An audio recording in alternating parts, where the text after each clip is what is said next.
Yumi moved to Tokyo, Japan, to study abroad.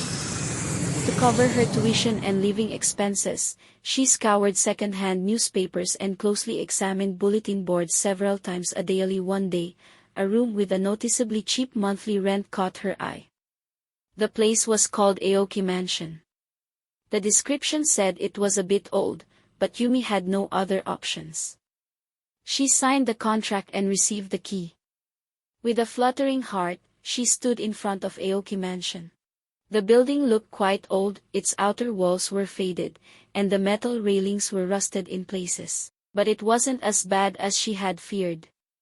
At least it didn't look like it was going to collapse.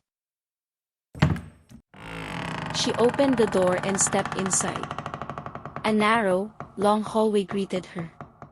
To the left of the hallway were a small, modest bathroom and a shower room. To the right was a clean tatami room, neatly arranged.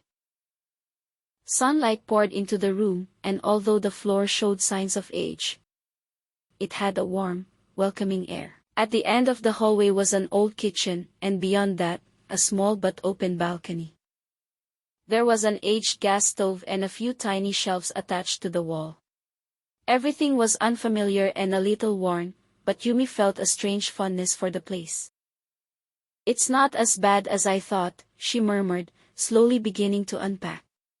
She slid open the balcony door, and a refreshing breeze flowed into the room. In the distance, she could hear crows cawing and children playing. Sitting down on the tatami floor, she gazed out the window. Then she noticed something strange. In one corner of the room, something seemed to be etched into the wall. She brushed it gently with her hand, and a faint Japanese kanji inscription appeared. It read, "Waiting." Yumi held her breath.